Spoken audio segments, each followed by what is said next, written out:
nepangkeun wasta abi Katrina Rizky Ananda ti kelas 10 IPS 3. Di dieu abi bade ngadongeng anu judulna Sasakala Pamanukan.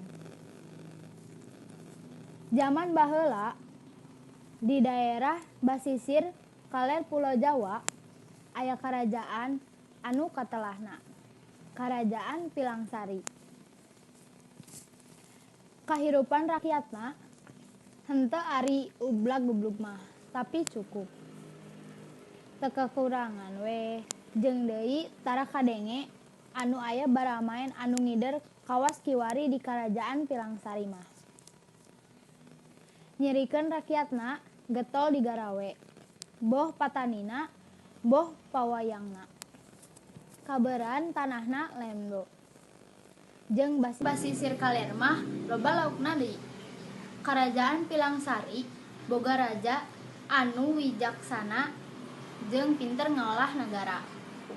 Raja Pilangsari kagungan kembang nagara anu hiji-hijina. Keur ningkat rumaja nyaeta Milangsari. Milangsari katelah kagelisanana ku saeusi nagara. Malah akhirna mah kagelisanana teh sumebar ka nagara lain. Kagelisan Milangsari jadi sabiwir hiji. Loba anu panasaran kumaha Milangsari teh. Suklakna tisiklukna hayang nyaho rupa kembang nagara Pilangsari. Anu geus nenjor rupana baralik ka nagara asalna bari jeung nenden katineu.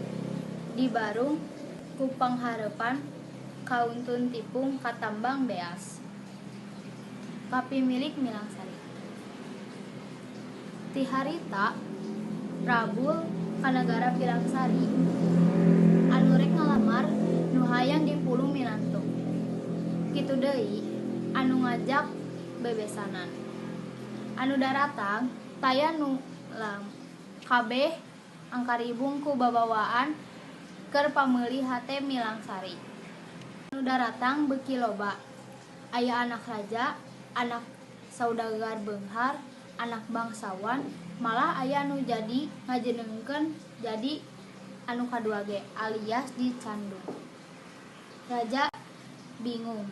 Nu hiji can dijawab, geus aya deui anu nenta jadi minantu. Nu hayang jadi minantu can ditanya-tanya acan. Geus tarojol anu ngajak bebesanan.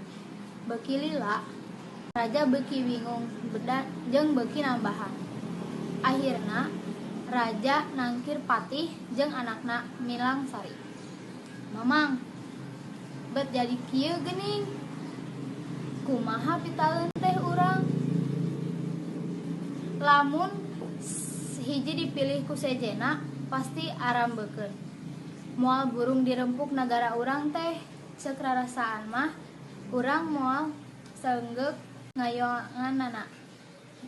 Da sakitu lobana. Mamang cing bere bong bolongan cing aya jalan nu hade.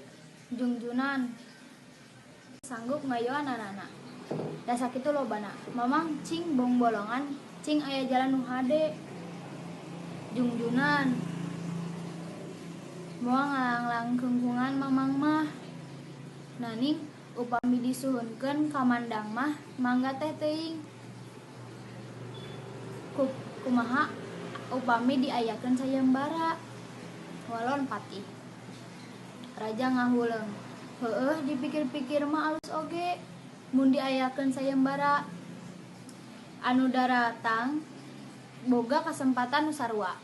Tah ayeuna mah rek nanya ka Nyai kumaha kira-kirana.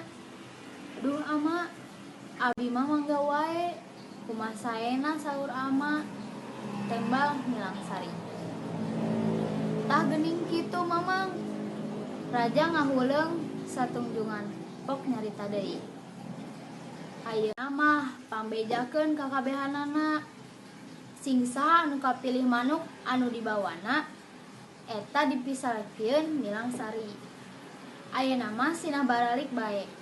Teangan manuk anu alus saloba-lobana bere waktu saminggu. engke kumpul deui di alon-alon nagara. Raja mere pagawe ka patihna.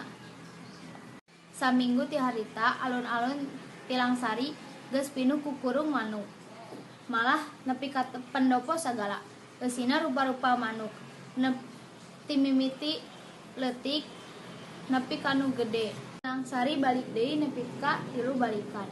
Milangsari jadi bingung. Anu ngilu sayembara teu daek cicing kusabab manehna sieun teu kapilih. Akhirna Milangsari nyarita eueuh nu kapilih. Nu milu sayembara ngamuk asa diulinkeun. Nagara Pilangsari diburak-balik. Milangsari diseseret disedekeun. Tempat sayembara alus-alus manuk kiwari nelah pamanukan. Tempat ngedekeun Putri Milangsari kiwari jadi kampung padak. Ari karajaan Milangsari taya tapakna ngan kari ngaran kampung Pilangsari. Nurutkeun Babad Sumedang. Sajaman jeung Karajaan Sumedang di basisir kaler Pulo Jawa. Aya karajaan. Katelahna Karajaan Pamunukan jeung Karajaan Ciasem. Sakitu wae anu didongengkeun ku abdi. Assalamualaikum warahmatullahi wabarakatuh.